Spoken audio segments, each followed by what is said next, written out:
This episode is brought to you by Progressive Insurance. Do you ever think about switching insurance companies to see if you could save some cash? Progressive makes it easy. Just drop in some details about yourself and see if you're eligible to save money when you bundle your home and auto policies.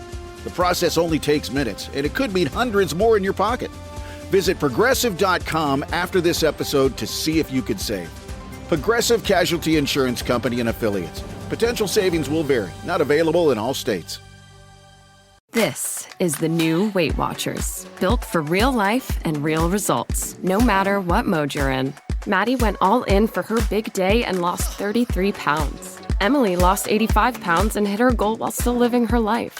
Weight Watchers gave me the tools and I feel amazing. Join the millions of members and lose weight with the #1 doctor-recommended weight loss program. Lose more at WeightWatchers.com. At 6 months, participants in a clinical trial of Weight Watchers program lost an average of 12 pounds.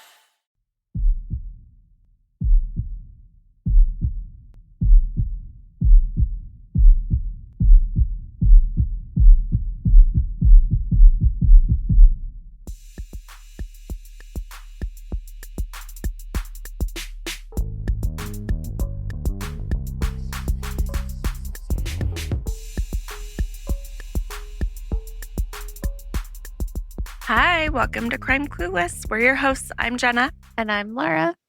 It's a Wednesday morning in early June, Greenville, Alabama.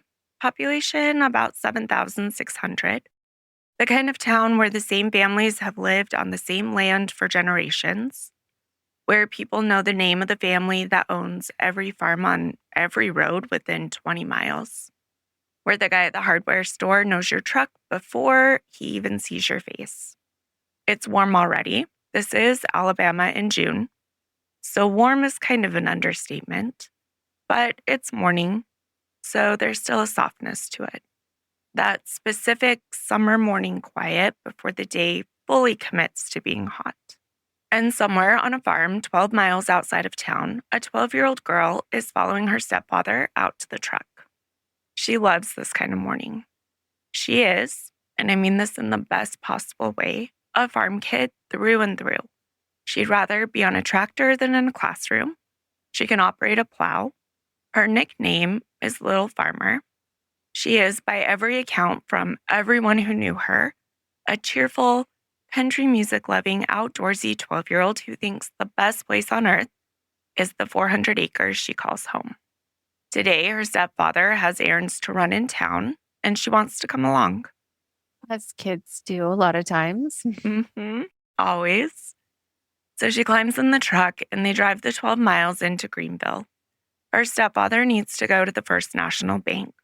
He gives her $1, a whole dollar, and tells her to go get a soda from the vending machine at the Chevron gas station across the street.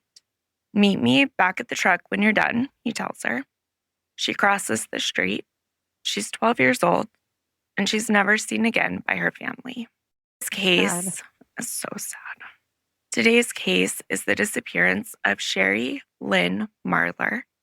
And I want to be honest with you up front. This one is going to sit with you. It doesn't have a clean ending.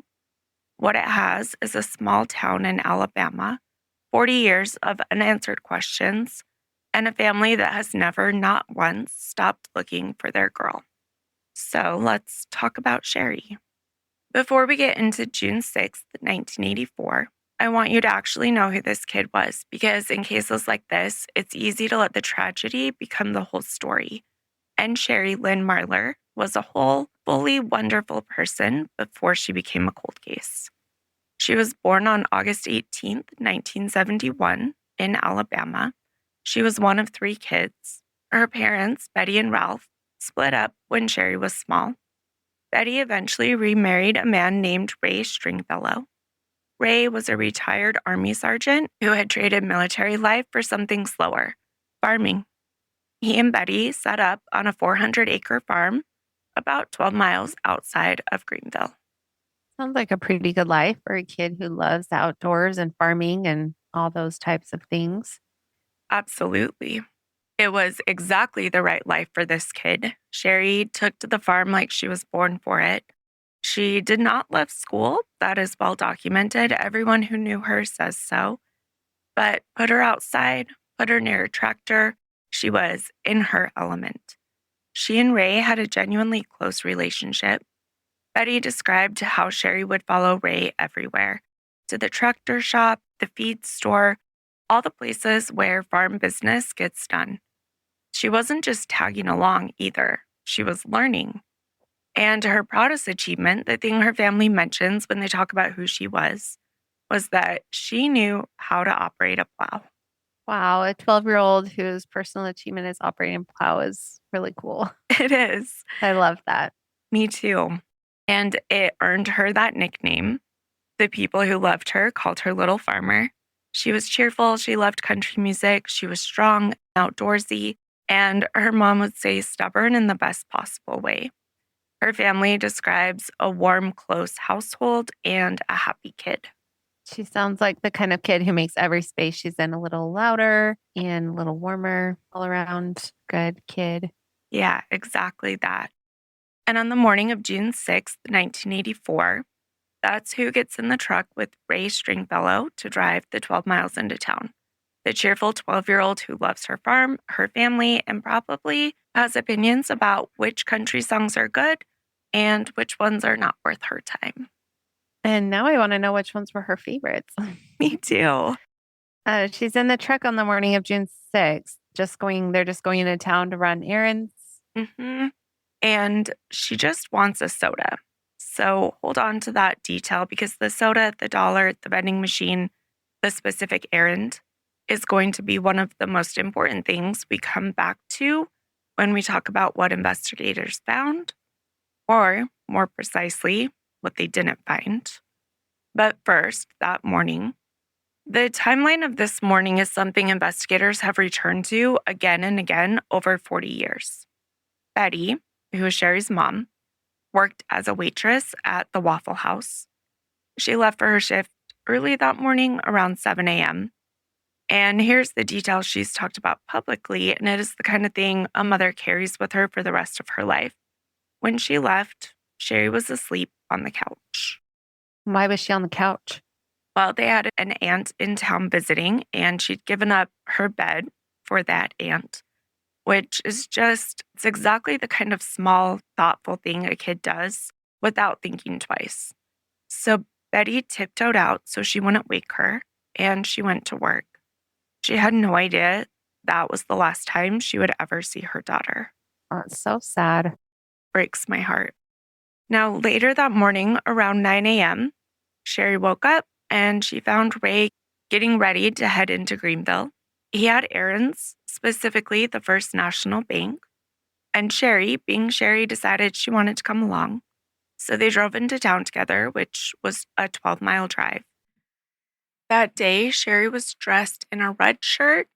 I've also seen it described as a red flannel shirt, faded jeans, and tennis shoes, which I've also seen described as Velcro shoes, depending on the source. When they arrived downtown, Ray needed to go inside the bank. Sherry didn't need to go into the bank, so he gave her $1 and pointed her across the street to the Chevron, where there was a vending machine. "Get yourself a soda and meet me back at the truck," he told her. And how far across, is it like directly across the street or like kitty corner down the street just a little bit? How far away are we talking? It's not even a distance you would think twice about. When you look at pictures of downtown Greenville, it's a small downtown and you can see the bank from Chevron. You can see the Chevron from the bank. It's close, just running across a two-way street. Ray went inside. He did his banking. And at approximately 9:30, Ray returned to his truck. Sherry was not there. He also could look and see, and she was not at the vending machine. She was not on the street. She was not anywhere he could see. How long did he wait for? Did he think maybe she had gone inside the Chevron, maybe to the bathroom or something? Yeah. He waited for about 10 minutes. He started looking around. He asked people nearby. He goes over to the Chevron. There's nothing. Ray called Betty at work at the Waffle House to see if possibly Sherry went there to grab a bite to eat. Betty hadn't seen her. She quickly came to join him to search for Sherry. At 11:46 a.m., so roughly 2 hours, a little bit more after she was last seen, Ray and Betty reported Sherry missing to the Greenville Police Department. Oh, 2 hours.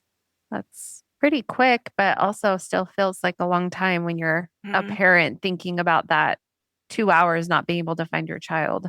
Right.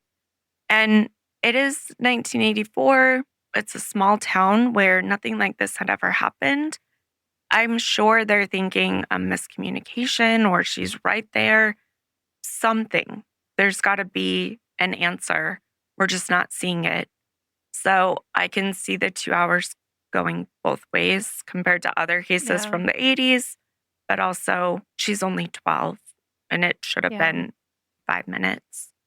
And I don't just mean nothing like this had ever happened. They had literally never had a missing person in this town, at least that the sheriff could remember. The initial response seems like it was confusion before it became alarm.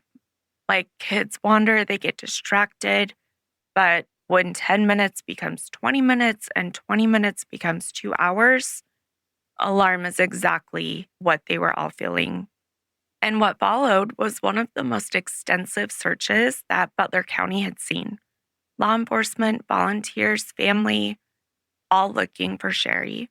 Missing posters went up across Greenville and into neighborhood counties. The Crenshaw Flying Service conducted an aerial search of the surrounding area, and they all found nothing. Nothing at all. No trace, no trail, no Sherry. And here's where this case takes its first really hunting turn because the investigation that followed produced a detail that has never been fully explained away in 40 years. When the Greenville Police Department canvassed downtown, talking to everyone who had been out that morning, they found something strange. Nobody had seen Sherry Marler. Nobody, not even anybody at the gas station. Mm-mm. Could you see the vending machine from inside the gas station if someone was working there? I believe so, but I'm not 100% sure if the cashier could see it from where they were. But you could see Okay. it from where the truck was that Ray parked. It is in the morning, a summer morning. It is a small town. There's only 7,600 people, but these people know each other. And Yeah. a 12-year-old crossing the street on a Wednesday morning to get a soda would not be unusual. It also wouldn't be invisible, and not a single person could place her. No one saw her cross the street. No one saw her back at the vending machine. No one saw her walking back to the car. And the other thing that makes it even more significant, no one saw a stranger in town that morning either. Yeah. And you would think in a small town like that, you would notice someone who wasn't from that town. Like people would be able to pick out someone who was a visitor or a stranger. Exactly. We hear that fairly often in cases, right? Where they recognized a car that didn't fit or they recognized X, Y, and Z that wasn't normal. Yeah. A lot of people said that in this town, a new face draws attention.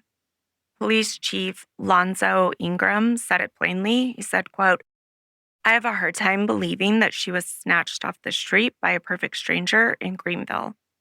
And Captain Thomas Touchstone of the Greenville Police Department added, "This is the only disappearance from Greenville in my entire life."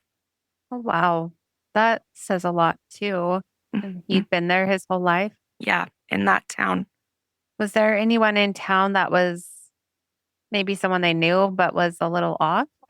You know, that is a good question. Not Or that someone who anyone was like pointed newer out. in town? Right. Maybe not a stranger, but someone who had not been there for a long time. Or, that one person where you're like, Mm. we know them, but maybe we don't go hang out with them. I don't know. I mean, every town has some, right? Yeah. The thing that gets me more than not seeing the stranger, though, is that nobody else saw her in town, which I tried to Yeah. dig into a little bit. And there's not a lot because that made me question if she really went into town. But everything in the official narrative and the reporting, it all says she went. It all says she got out of the truck and went across the street. But no one can confirm that except for Ray. Mm-hmm. Yeah.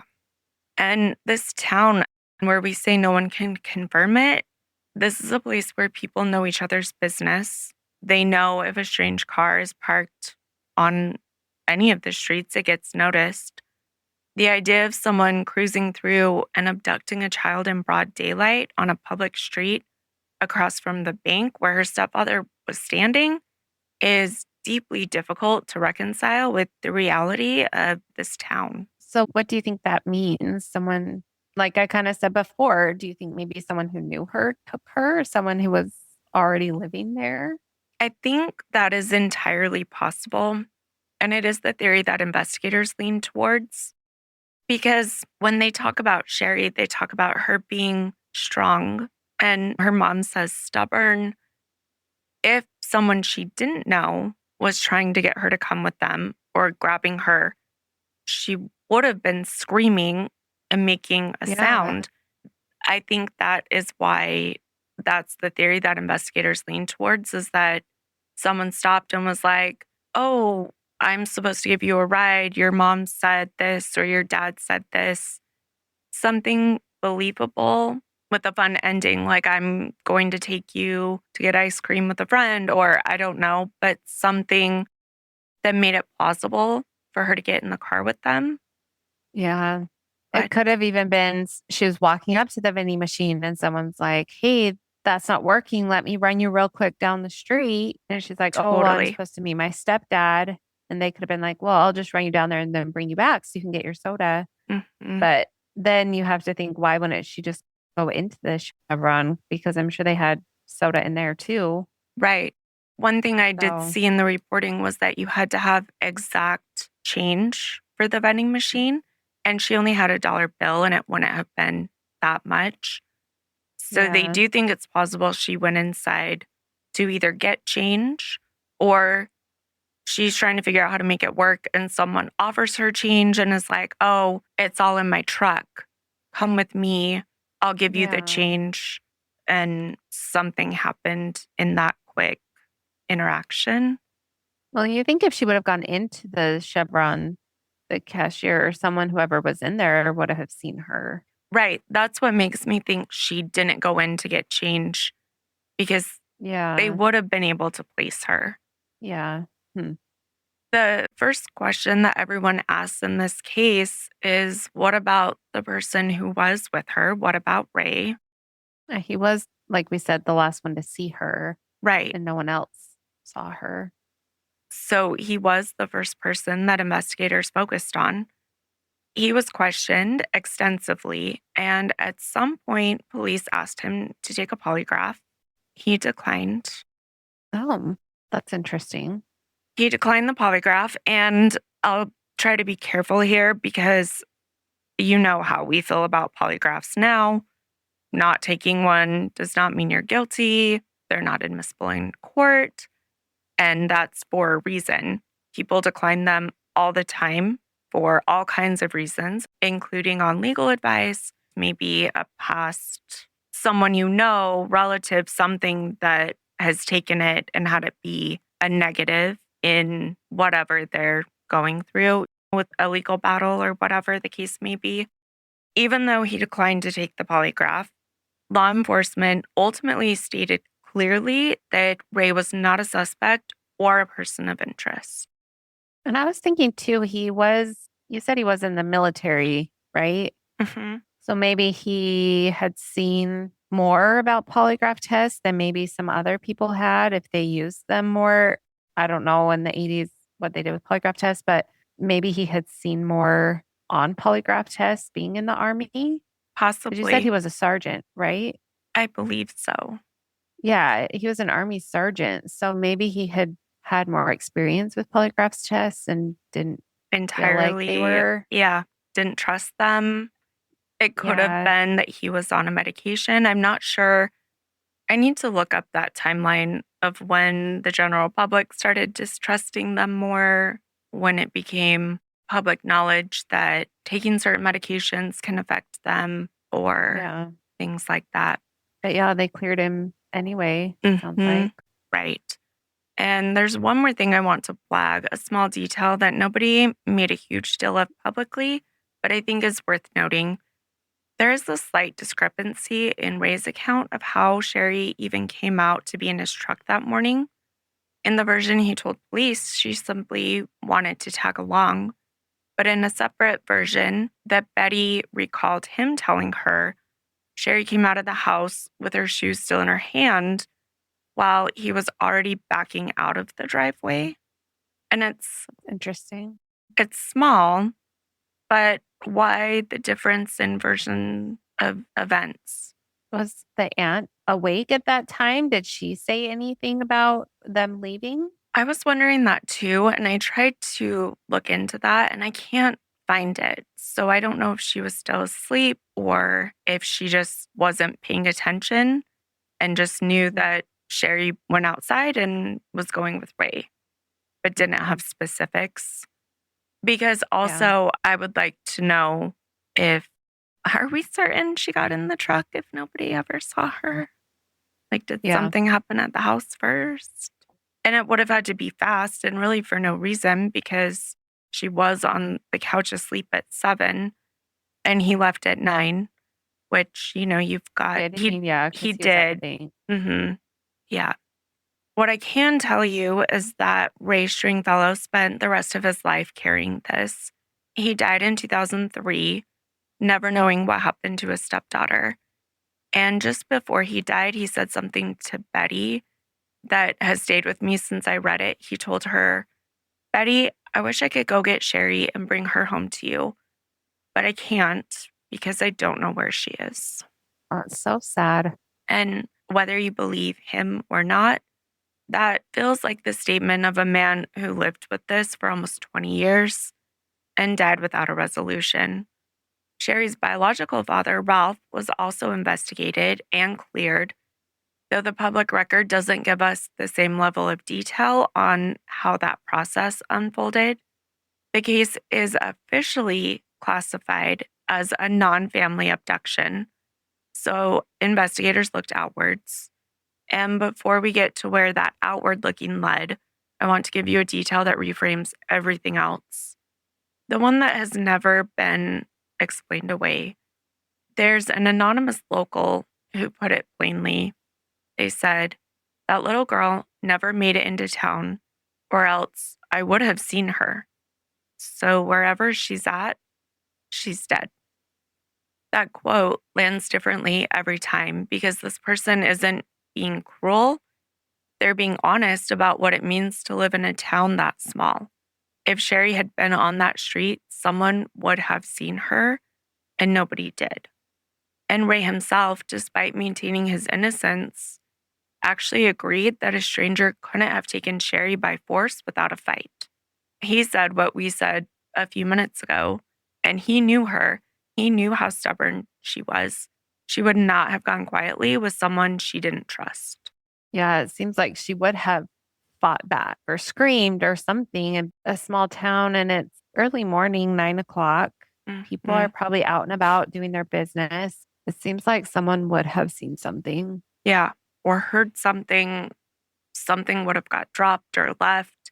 She absolutely would have fought, and nobody heard anything. Nobody saw anything in the middle of a small town on a quiet morning. So either someone she trusted said something that was believable and she went with them willingly, or whatever happened really fast, somewhere between that bank and that Chevron, and the person who did it left no trace.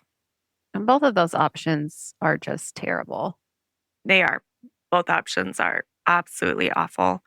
Did Ray see her cross the street at all? Did he say? He didn't watch her cross the street. He just handed her $1 and walked in the bank. He said he watched her cross the street. And I don't know if that means halfway and then, okay, she's headed there. I'll hurry and go do this so she's not waiting for me. Or if she hopped out and started and he got out of the car and walked around and got focused on going into the bank, possibly. Because I was thinking too, what if there was someone driving through the town? They weren't stopping, they were driving through and just scooped her up and left. I don't know. Yeah, Maybe that wouldn't have been noticed. You know what I mean? maybe. I guess it depends on how many people are at the Chevron. It depends on how many people are on the street at that time. Yeah. Because for enough people to say that they couldn't place her in town that day, that leads me to believe that they were out and about and there were a good deal of people. And it Yeah. could have been someone stopped at that Chevron who took advantage right when she walked over. Maybe they were done, about Yeah. to drive away. That could be fast enough, but I don't know. There were sightings. There were 3 sightings that came after this day, and all of the sightings described the same man.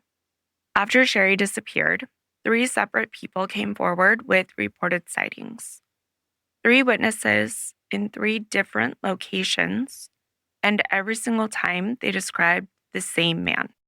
Consistently across all 3 accounts, they said he was approximately 50 years old, 5'8", husky build, weathered complexion, and deep wrinkles around his eyes. So people were describing this man, but it wasn't someone that they knew. Mm-mm. They were coming forward saying they thought they had seen Sherry and With this man. with this man. Mhm. Okay. Did they know who he was or no? No, Okay. they had seen the flyers or the news about her disappearance Oh. and came forward. So they were in 3 different places at 3 different times. The first sighting placed Sherry near Etah Road in the St. Stephen, Alabama area. And Oh. that was later in the month of June. Another put her at a truck stop in Georgia. And a third placed her at a mall in New Orleans. Each of these sightings said that Sherry appeared dazed, disheveled, upset, like she was not where she wanted to be. Okay. So these are people from other states, even Mhm. who were The describing second her 2. with this same man. That's Mhm. really interesting. Yes. And that suggests, if these sightings are accurate, that Sherry was alive for a period of time after she disappeared. That there was a window, however brief, where she was out there somewhere, not home and not safe, but alive. And the man who was with her in every single one of those sightings has never been identified, not in 40 years. He is still the most important figure in this entire case, and he's basically a ghost. Wow. That's really maddening. It is. Yeah. I also wanted to find out more about those because I wanted to know if they already knew about her case and saw her and then called and reported it, or if they saw somebody that felt off and then they saw her case and called to report it. It would have been Yeah. fantastic if someone had already seen it, then saw her and called law enforcement right away. But it doesn't seem like that happened in any of the sightings. The lack of information is such a hard thing to sit with. Yeah. This is the new Weight Watchers, built for real life and real results, no matter what mode you're in. Maddie went all in for her big day and lost 33 pounds. Emily lost 85 pounds and hit her goal while still living her life. Weight Watchers gave me the tools and I feel amazing. Join the millions of members and lose weight with the #1 doctor-recommended weight loss program. Lose more at WeightWatchers.com. At 6 months, participants in a clinical trial of Weight Watchers program lost an average of 12 pounds.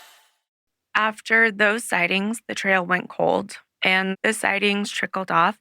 1984 became 1985, and then the 90s, and then that became the 2000s.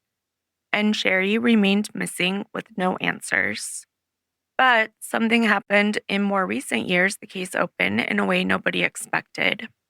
And it involved a pig farm in Butler County, a woman named Ryan Anderson. and evidence that may have been sitting on a shelf in an evidence room when it should have been in a lab. I'm sorry, a pig farm? Mm-hmm. Yeah. First, let me tell you about Ryan Anderson. Anderson is a researcher who became deeply invested in Sherry's case. She even built a Facebook page. The title of that page is Sherry Lynn Marler, Still Missing. On here, she documented her findings. She was not working with law enforcement, and she was not a private investigator. She was someone who cared, whose heart just got really pulled by Sherry's case, and a network of people who cared alongside her, including two other women, Becky Cobb and Melissa Conway. Together, they started doing their own digging. Yes, our amateur investigators. Mm-hmm. In this case, though, they may have gotten closer to the truth than any official agency managed to in 4 decades. Now, Anderson's conclusion was based on years of research, is that Sherry was taken by someone she knew, not Ray, not her father, someone else, someone connected to her world in a way that would have meant she trusted them. And she believed Sherry was murdered and brought to an abandoned pig farm in Butler County. Oh, wow. That's where she was from, right? Butler County? Mm-hmm. Yeah. Do you know what years those other sightings were? Were they pretty close to when she disappeared in Georgia and New Orleans?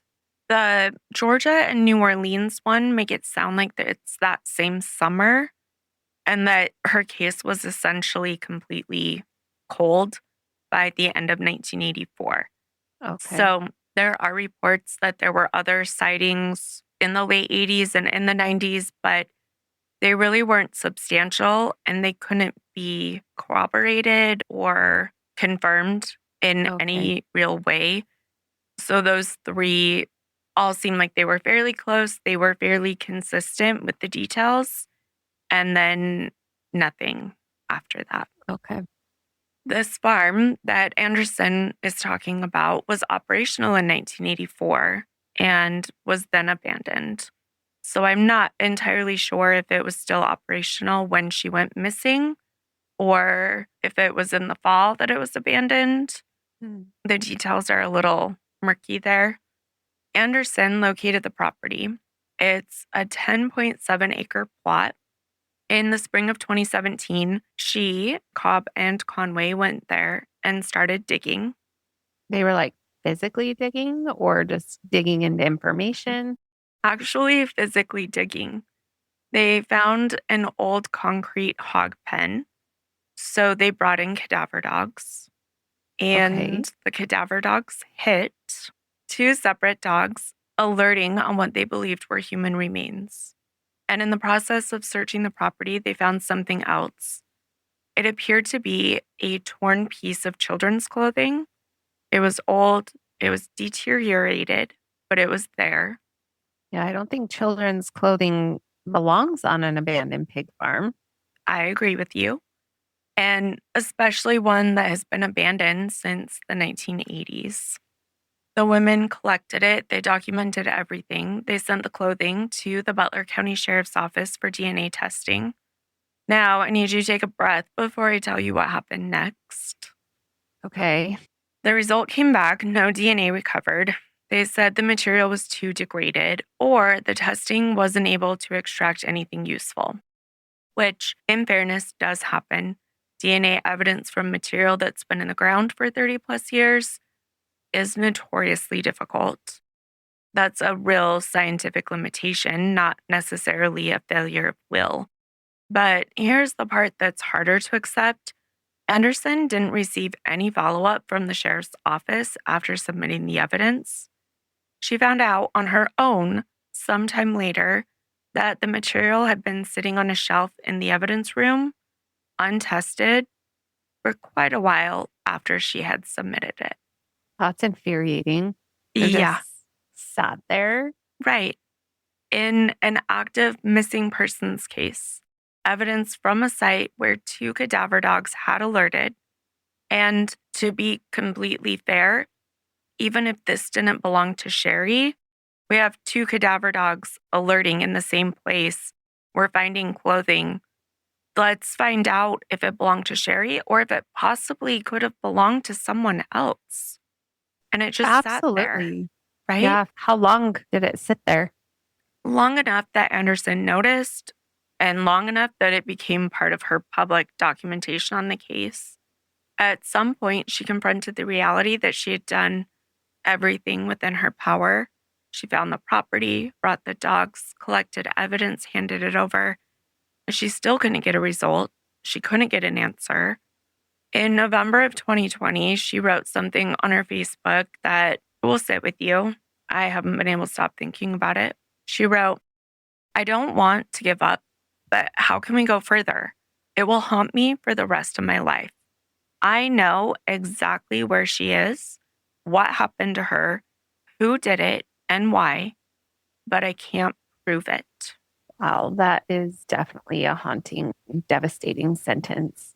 Yeah, It's I know. awful. I know exactly where she is, what happened to her, who did it, and why, but I can't prove it. That is devastating. And that's a woman who spent years of her life on a case that nobody else seemed to or would dig into the way she did. She drove around to find all of this to then take her to the abandoned property. They dug, they brought in the cadaver dogs. She believed with complete conviction that she had found the answer to a 40-year question, and she can't prove it. That's really terrible. What kind of things did she have documented on her Facebook page and that she had found? To preface this and to be careful, they are unverified claims, but Anderson has alleged that she obtained photographs taken at that exact pig farm in 1984, including one she describes as depicting human remains on the property. She says that those photographs came from a family member connected to the person she believes was responsible. She also believes that person is now deceased. She has also shared what she claims is a photograph of Sherry found tucked inside a Bible in an abandoned trailer in Butler County, allegedly discovered by Sherry's brother, Larry. None of this has been independently confirmed, and still at this time, no charges have ever been filed. Like I said, the person Anderson believes responsible is deceased, which means there is no one left to charge. What I can tell you is that there are reportedly investigators who have taken a more active interest in certain leads in recent years, and the case is officially still open. But no answers at this time. 40 And years. she hasn't said who she thought was responsible. Not publicly, but to law enforcement. I'm fairly certain she's turned all of that over to law enforcement as well. Interesting. Yeah. The public record is pretty thin on the specific trail that led Anderson to the property, but Anderson is a former small town Greenville girl herself who began writing about Sherry's case in 2009. So she spent years interviewing many individuals during that time.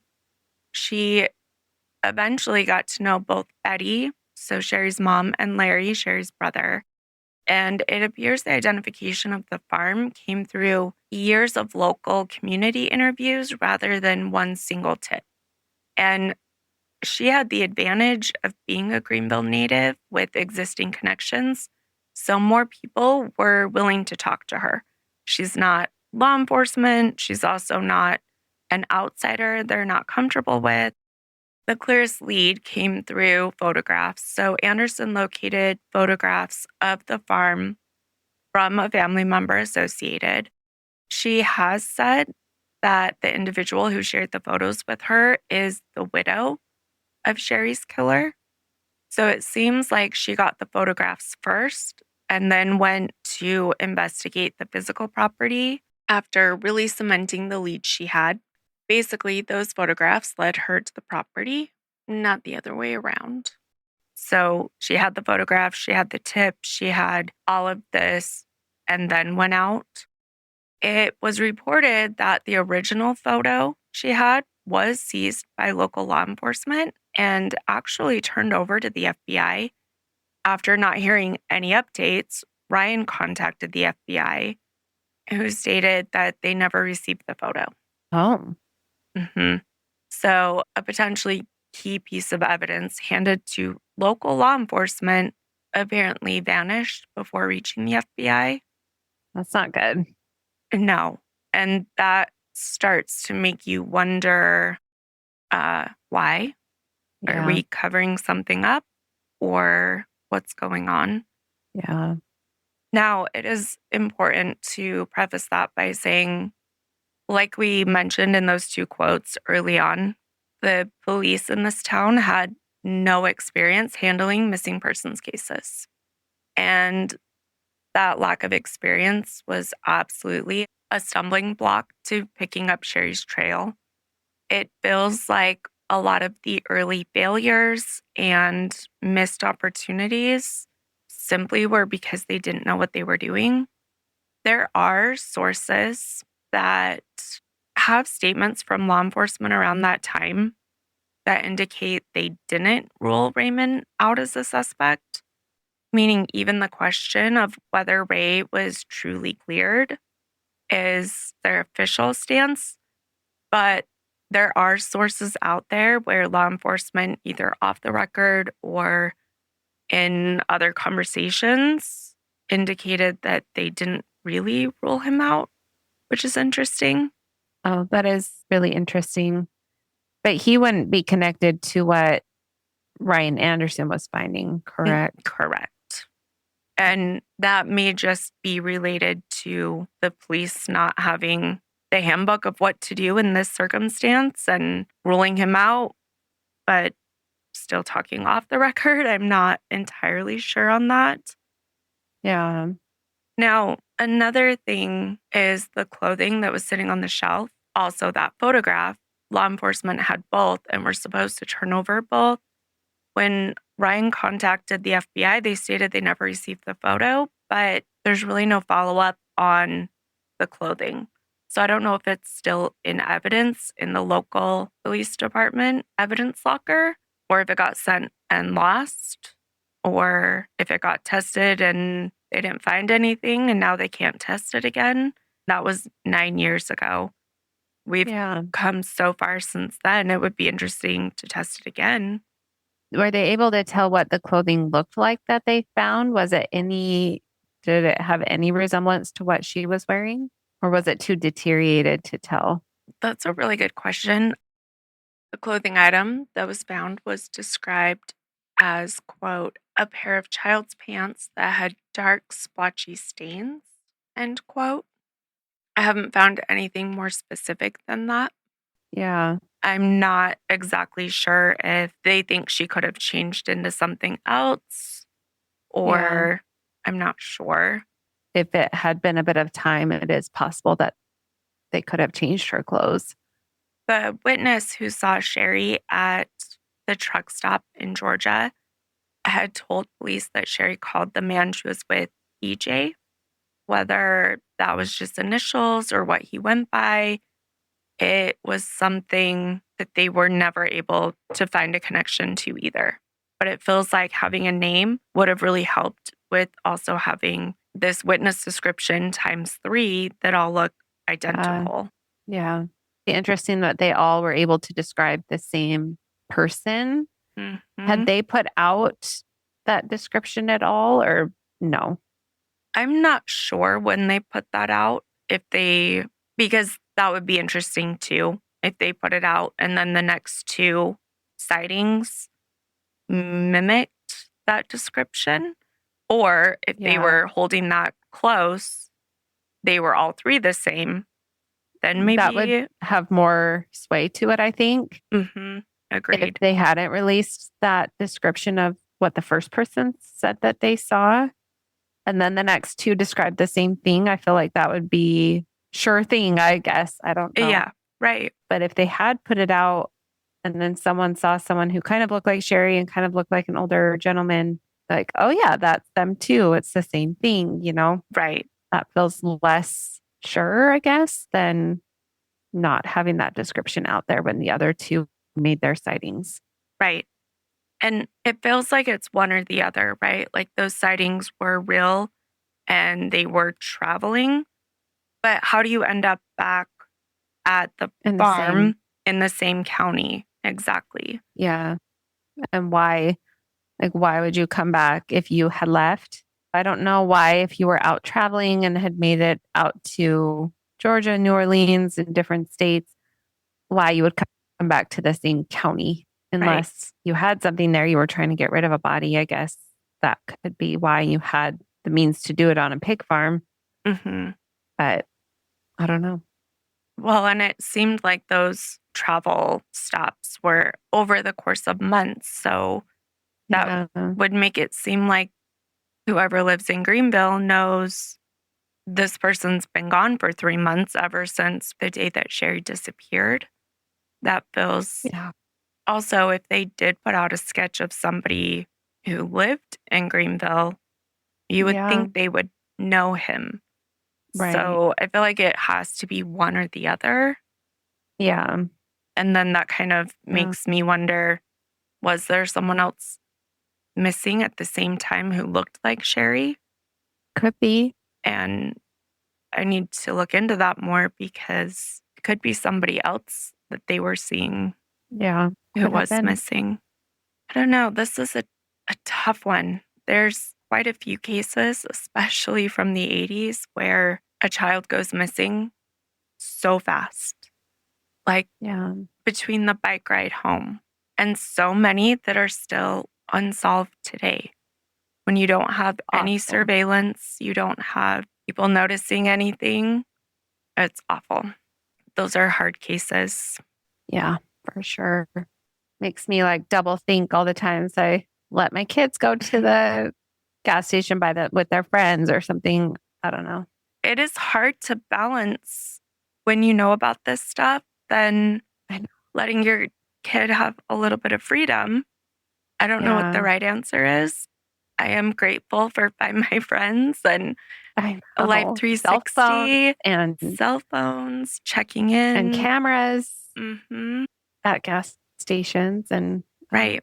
And you can follow their little, not that you want to like be too panicked or helicopter. helicoptery, right? But when you hear about the cases, it it does make you sit and think about it for a second or Yeah, all the time.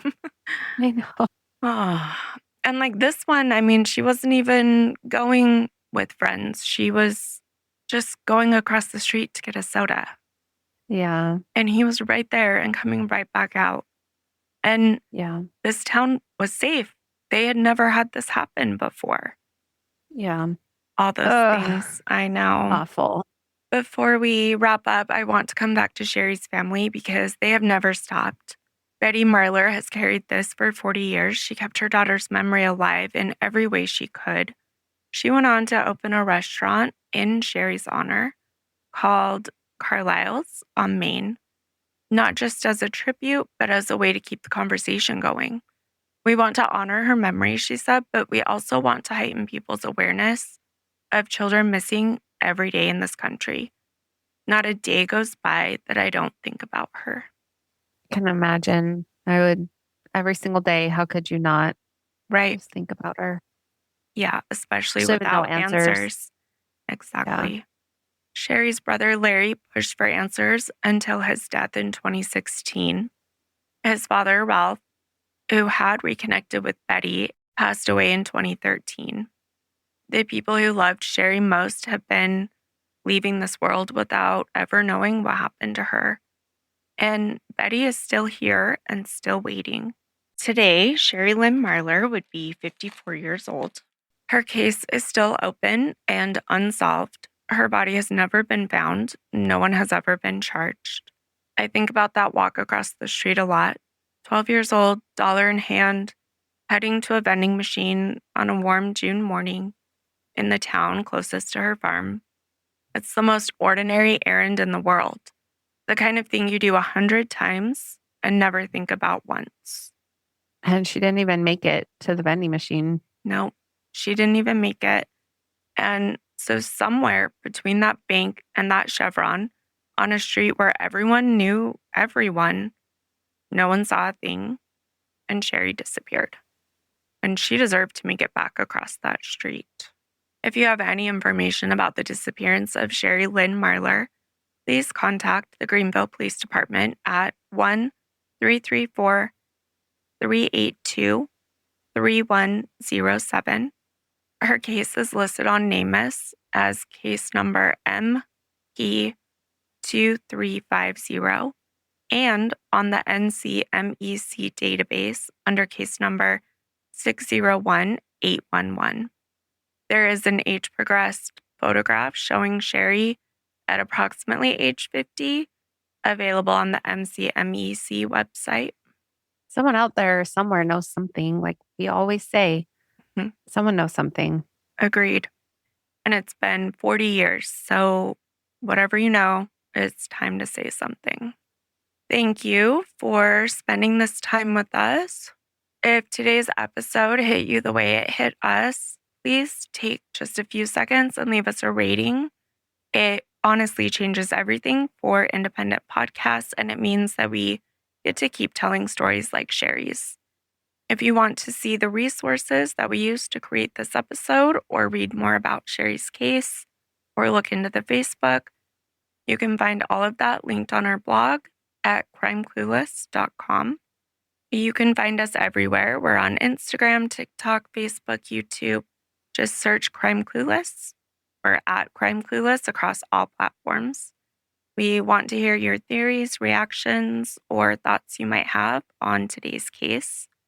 Crime Clueless is available on every streaming platform. And as always, remember, refuse to be clueless, careless, or caught off guard. Not today, murders. Bye. Bye, everybody.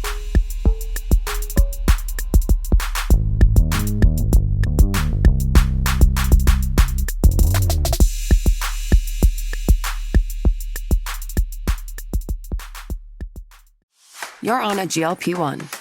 Your appetite is changing, your cravings quiet down, and food noise is finally fading. But now you're wondering, how do I manage my side effects? What do I eat to stay strong? How do I break through a plateau? Because reaching your weight loss goals can take more than meds. That's where Weight Watchers Med Plus comes in. The support designed to help you navigate what comes next. With trusted experts who guide you, food plans that work with your body, support to help manage side effects, plus access to GLP-1 medication. Weight Watchers Med Plus is designed to help you lose more weight. Watch it work. Get started today at WeightWatchers.com. All medical services are provided through our affiliated medical group, Weight Watchers Clinic. Medications require eligibility and prescription. Individual results may vary. See site for more details.